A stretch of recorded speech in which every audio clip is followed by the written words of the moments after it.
Good afternoon, everyone, or morning. Good afternoon, morning, or evening, or whatever time you're going to be watching this video. But today, I doing a reaction now to. I'm asking to what if, wrong name. What if Obi-Wan left the Jedi Order after Qui Gon died? From the Star Wars galaxy, you want to watch this video? Will be linked in the description below, as always. But yeah, don't forget to subscribe, like, and share. And again, the channel will be linked in the description if you want to see what's no video yourself. Let's get started. What if Obi-Wan Kenobi left the Jedi Order after Qui-Gon died on Naboo? We just did a video where Anakin leaves the Order, so I wanted to do this one where what if Obi-Wan leaves? And I actually really like this one. One of my longer ones in a while, at least in terms of words, so let's see how long it goes. Hope you guys enjoy. Yeah. Thanks for watching, and let's get right into it. That's why I'm here. Our story begins on Naboo, as Obi-Wan Kenobi is watching from behind a ray-shielded door as Qui-Gon Jinn battles the Sith Lord Darth Maul. Obi-Wan could only watch though, as Maul hit Qui-Gon in the arms, then spun and stabbed the Jedi Master through the gut. Obi-Wan himself felt like he was stabbed in the gut as he watched Maul drag his lightsaber right through Qui-Gon's chest, killing him immediately. Obi-Wan felt nothing except rage, so when the ray shield door opened, Obi-Wan fought the Sith Lord with ferocity until he cut Maul in half, watching him fall in two pieces down the shaft, happy that at least he would never see him again. Obi-Wan went to Qui-Gon, but he was already dead.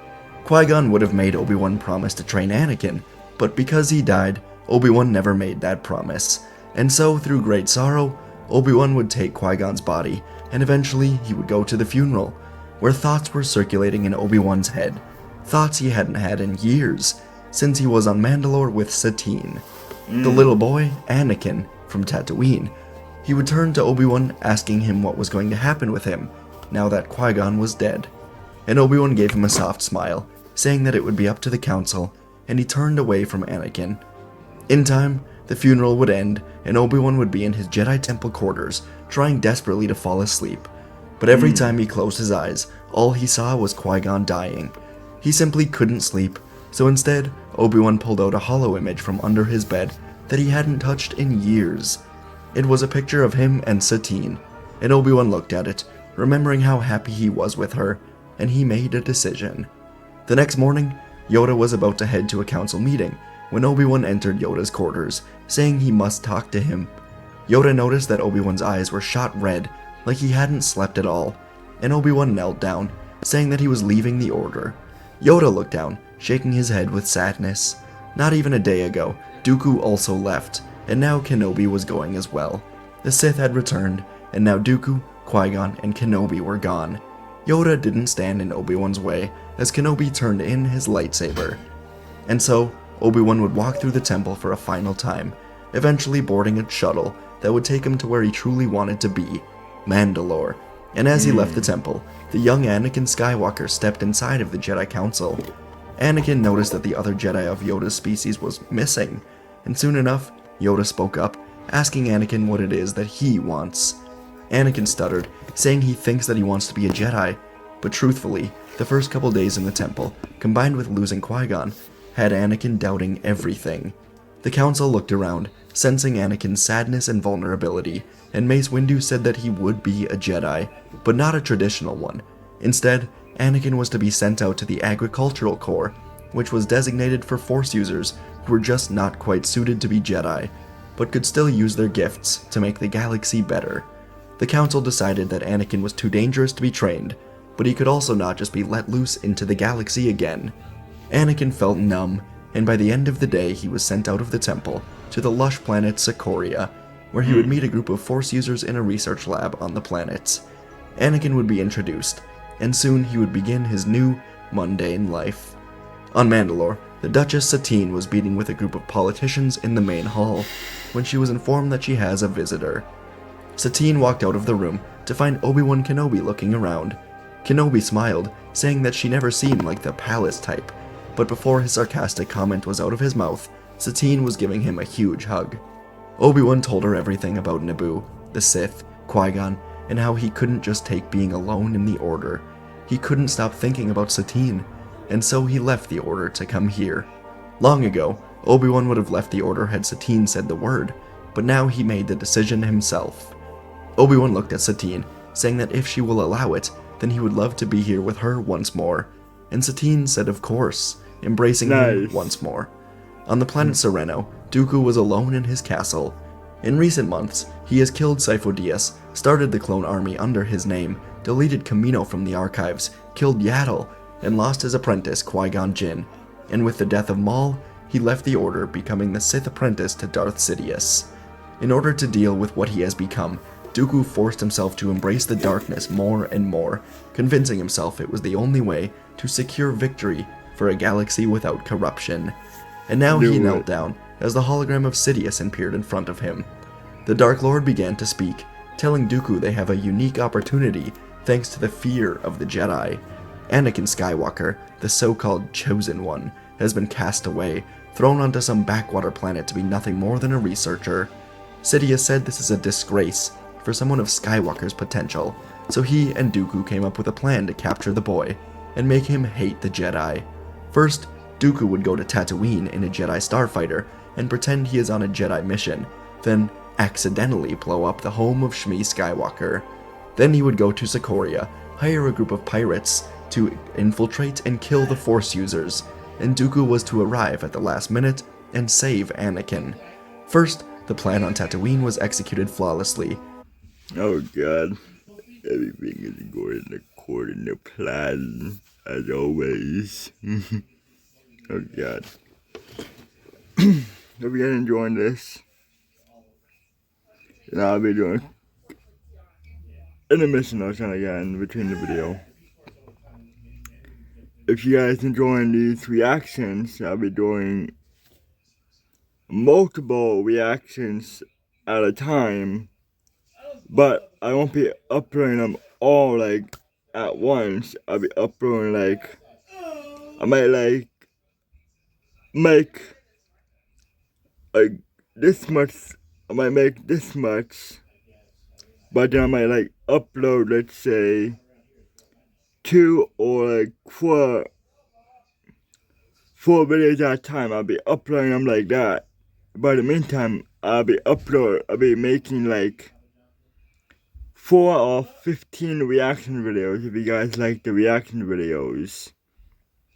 Which it seems like you guys really like the reaction videos, so I'll be uploading like multiple reactions. I'll be making more than one reaction video and then uploading them to the channel.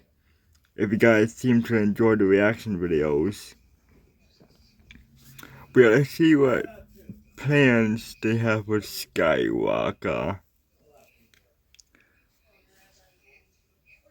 Dooku and a hired bounty hunter made it look like a Jedi fight as he blew up Shmi's home, killing her.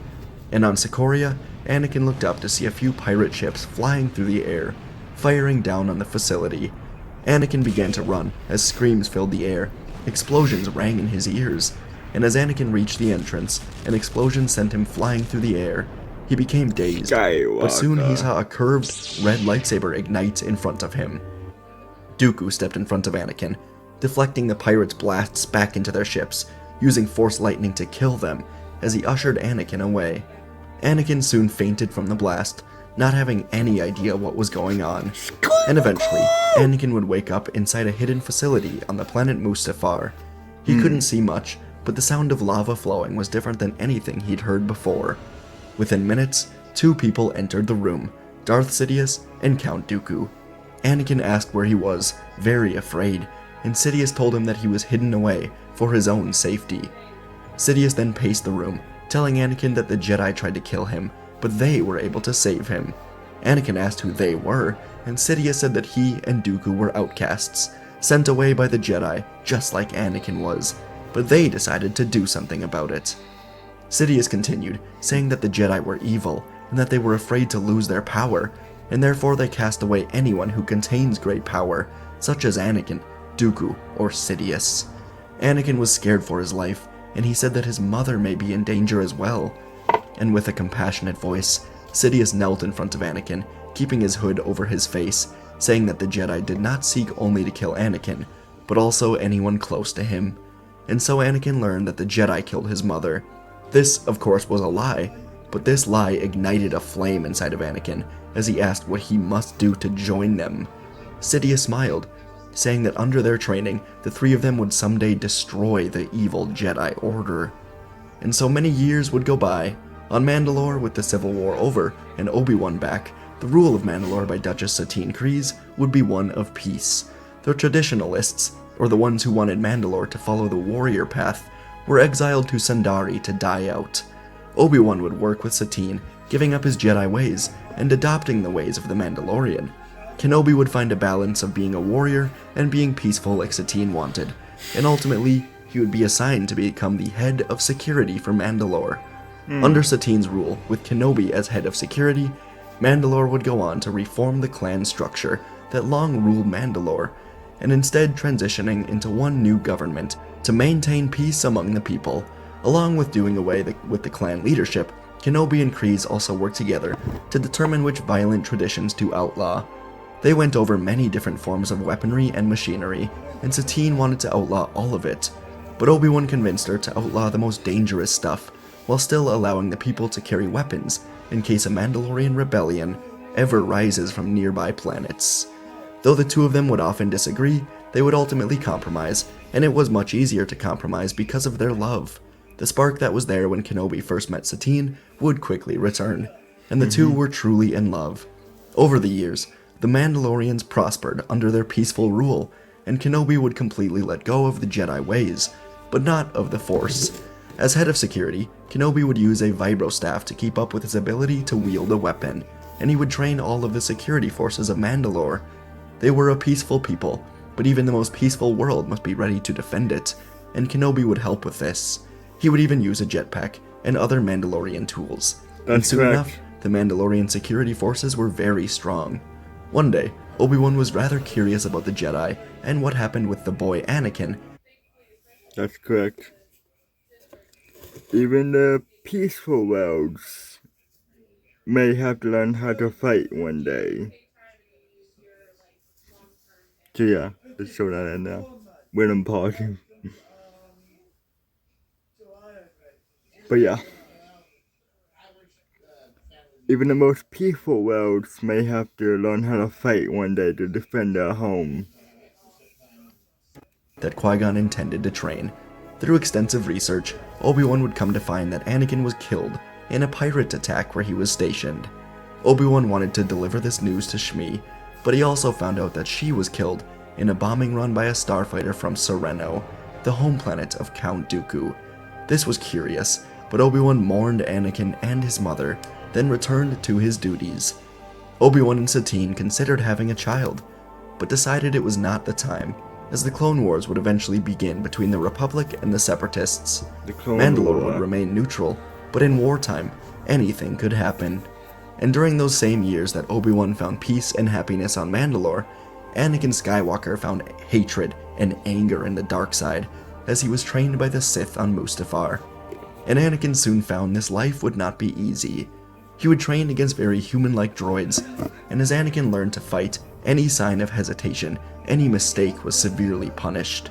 Anakin would be forced to learn Force powers in order to basically survive against these droids, and in order to find his powers, he had to use the anger and the hatred for the Jedi for killing his mother. At the age of 15, after Anakin had basically mastered the training droids and the agility sessions above the lava of Mustafar, he was taken to Sereno, where he trained with Dooku himself. First, Anakin was given a training lightsaber and forced to duel Dooku. Every time Anakin had his saber knocked away, Dooku would blast lightning at Anakin to teach him desperation and strength to never lose. After that, they would go out back, and Anakin would be forced to lift as many stones as he could, then smash them into a wall. With every stone he couldn't lift, Dooku would throw it at Anakin, knocking him down, making him angrier. And with this anger would come power, and after a year of this, Anakin was matching up well with Dooku in duels, and the two of them would have strong matches in Force battles as well. And then at the age of 17, Anakin would be given his first true mission. He would travel alone to Cato Nemoidia, where Jedi Knight Nadar Veb was to meet with the Trade Federation leaders, try to determine a way to stop what seemed like an upcoming conflict between the Republic and a separatist alliance. But as Veb was about to begin negotiations, he was stopped by Anakin. Veb ignited his lightsaber, swinging at the Sith assassin, but Anakin ducked away, kicking Veb in the back. Veb tried to throw a boulder at Anakin, but Anakin caught it in the air, smashed it, and threw the hundreds of little pieces of rocks at Veb, who was struck by them, falling onto his back. He tried to get up, but Anakin called Veb's lightsaber to his own hands, choking the young Jedi, stabbing him with his own saber. Veb was thrown off the platform into the clouds, as Anakin took his lightsaber away, bleeding it to be his own. This would only escalate the galactic conflict, as the Republic was informed by Palpatine that Veb was assassinated by the Separatists, and before long, the Clone Wars would begin. During the war, Mandalore would try its best to remain neutral, despite many pleas from the Republic for help. Satine denied every request, not wanting her people to be in danger, but Obi-Wan wasn't so sure, and a lot of the population was on his side. Mandalore was prospering, but they could see that the war would eventually make its way here, one way or another, so perhaps they should just choose to join the Republic. This argument would take place one night between Obi-Wan and Satine, and it would be their most heated argument in years.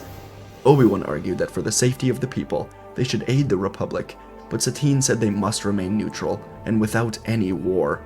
Obi-Wan also said he was hearing rumors of a group of Mandalorian traditionalists down on Sundari that were planning an attack on Mandalore, but Satine didn't want to raise an alarm with an investigation.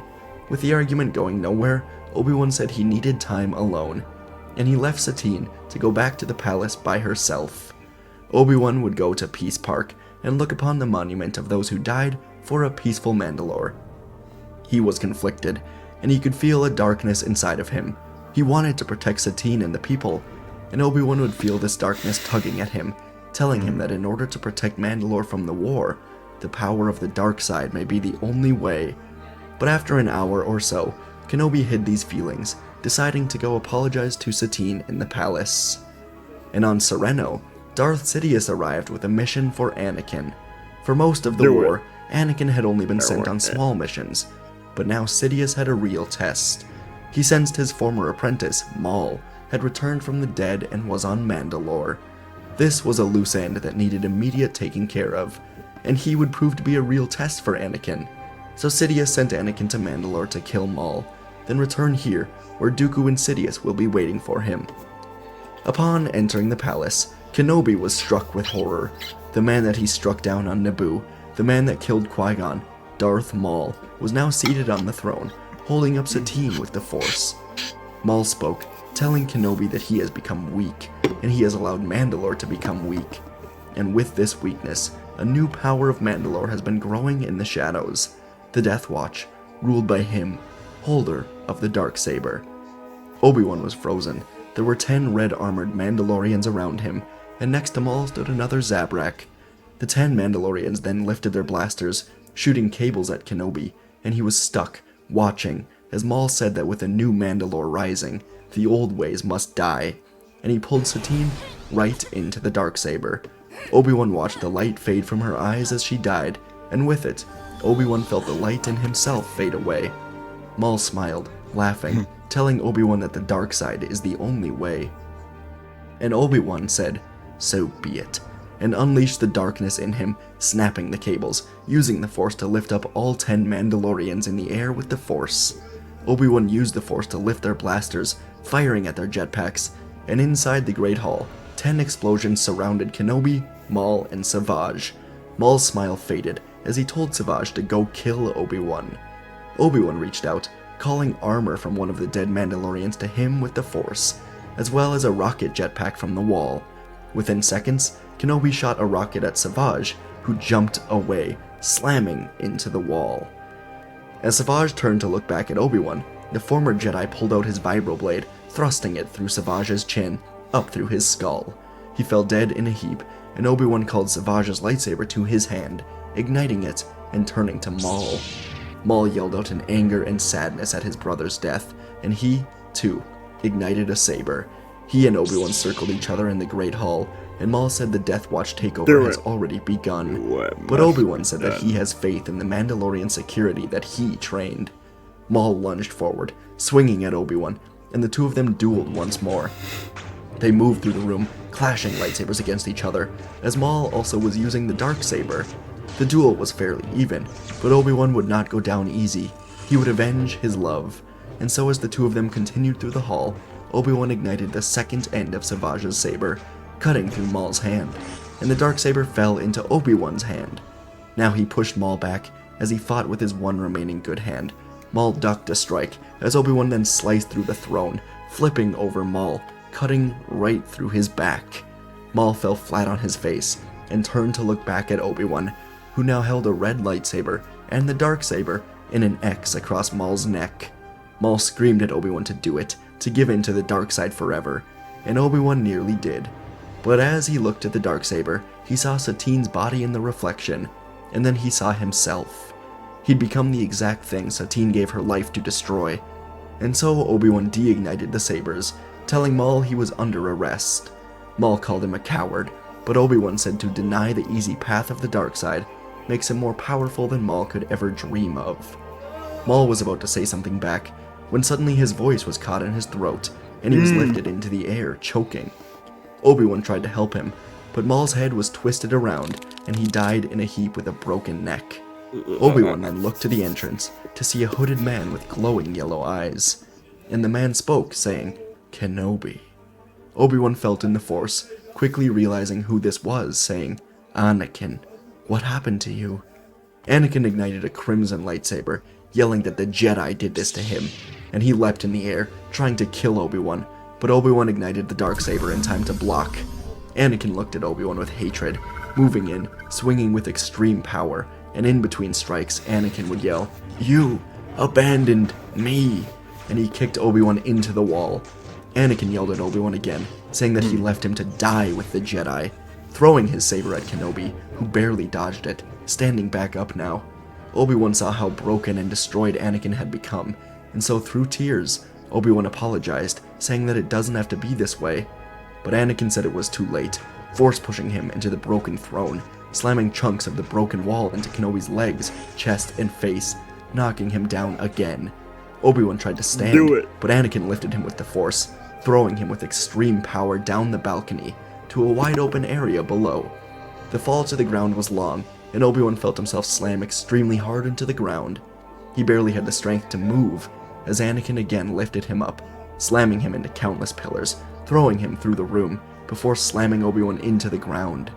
Obi-Wan groaned as Anakin reignited his red saber, and went to drive it down into Obi-Wan's chest, but before he could, Obi-Wan managed to speak. He asked Anakin why he would join the Sith after what they did to his mother, and Anakin stopped his strike inches away from Obi-Wan's face, asking what that means.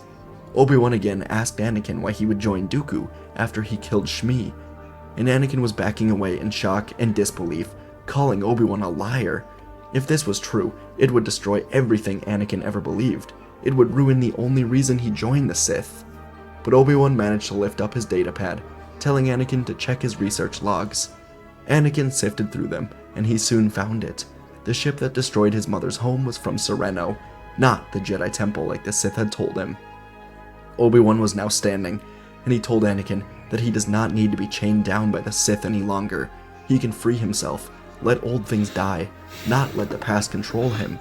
Obi-Wan continued on, saying the Sith, the Jedi, the war, just to let it all go. He was being manipulated by the Sith. Anakin needed freedom, and so Obi-Wan reached out his hand, asking Anakin to join him. He said this is how it was always meant to be. Skywalker and Kenobi, this is what Qui Gon Jinn wanted. Hearing the name Qui Gon seemed to shift Anakin, and now he looked up. He could join Obi-Wan, or he could kill him and continue his life in the dark side, his life of power. But Anakin looked to Obi-Wan's hand, and he did see an opportunity to be free of this pain. So Anakin reached out, grabbing his hand, and they hugged like they were old friends reunited. From here, Obi-Wan and Anakin would run out to Mandalore, where a new civil war had broken out. The Death Watch was fighting the new Mandalore, but the Death Watch was losing, and now roughly half of the group had broken off to join Bo-Katan in their aid for the new Mandalorian fighters, they vowed to never join the likes of Maul. Anakin and Obi-Wan jumped into battle, taking out the final Death Watch warriors, aiding in the final push to rid Mandalore of the Death Watch. It was a failed rebellion against the new Mandalore that was now without Satine. Obi-Wan wondered who was going to lead Mandalore now, but within minutes, all of the citizens turned to him and began kneeling. Obi-Wan realized he was holding the Darksaber, making him the rightful ruler of Mandalore, and he knew that perhaps he could end this clone war and then bring peace to the galaxy. So Obi-Wan lifted the saber in the air, telling the people of Mandalore that an assassin of the Separatists killed Satine, but he has been defeated, and they now have the location of the Separatist leaders. Obi-Wan asked Mandalore to unite with him, take down those who tried to take over Mandalore using the Death Watch. Mandalore cheered out in support, and Obi-Wan looked to Anakin, saying that they have the army to take down the Sith. Anakin nodded, saying they will go to Sereno. And on Sereno sometime later, Darth Sidious and Count Dooku would receive an alert that the blockade above the planet was under attack. They received a hologram update, and the blockade was indeed being blown up by fighters, but not the Republic.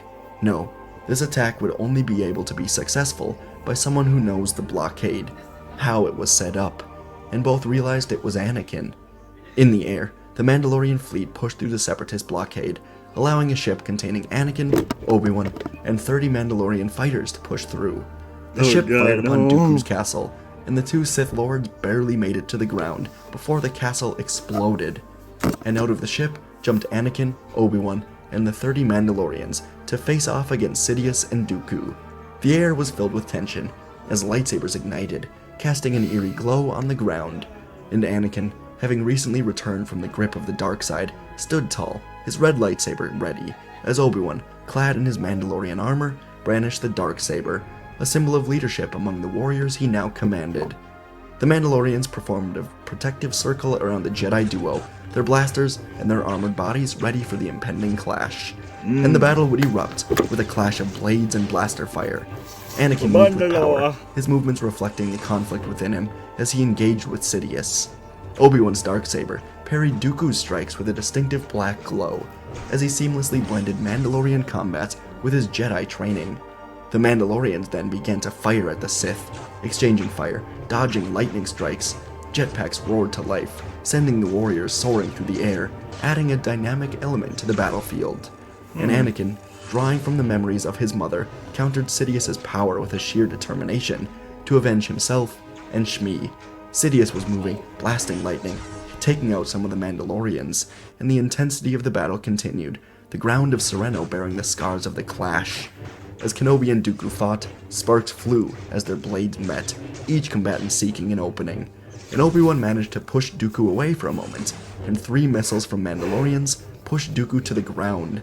The last thing Dooku would see was the Darksaber cut across his neck. And on the other side, Anakin delivered a powerful blow, disarming Darth Sidious, catching the lightning that the Sith Lord shot at him, directing it back at the Sith Lord. He stumbled away as Anakin said, "This is for my mother," driving the saber right through Sidious's chest. And for the first time in Anakin's life, he saw who was under the hood, the Chancellor of the Republic.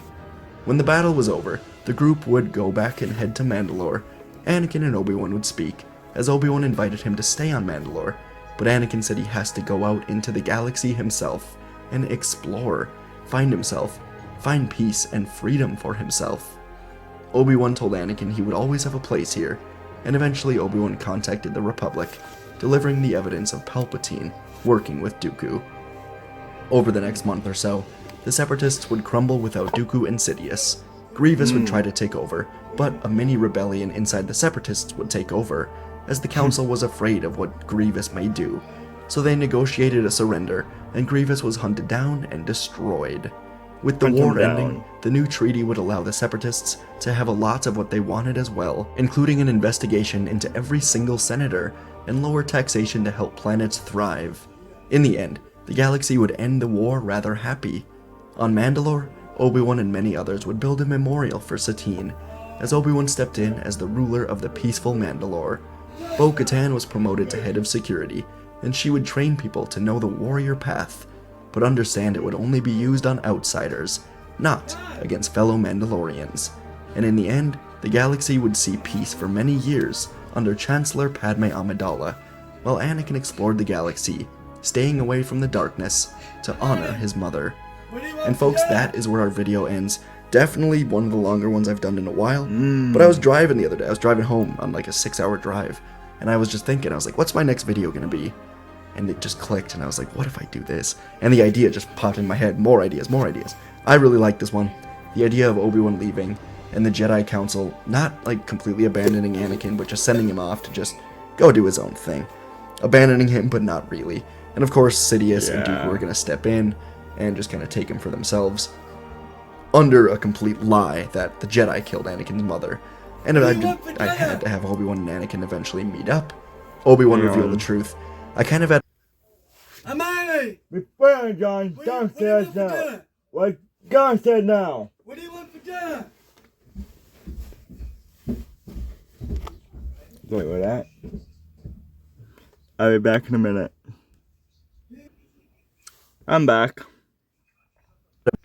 Batman versus Superman feel going through this in that movie, where the two of them are fighting and Batman almost kills Superman, but learns a terrible truth. Anyways, I like that path. Yeah. Hope you guys enjoyed this video. Let me know what you thought. Thanks for watching. Winner of the giveaway that I went over in my previous video will be revealed tomorrow. If you want to enter that, go check out my previous video. Thanks for watching, and I'll see you in the next video. Yep. And again, like last time I said, in the start of the video, channel be in the description below. And then know to subscribe, like, and share. And if you want to watch the original video, it'll be in the description below. You want to check out his channel as well. And if you enjoy these reactions, which it looks like you do, I'll be doing a bunch of more reactions in the future. I might make another reaction later tonight too. But yeah, subscribe, like, and share to see more reactions in the future if you enjoy these videos. And bye for now.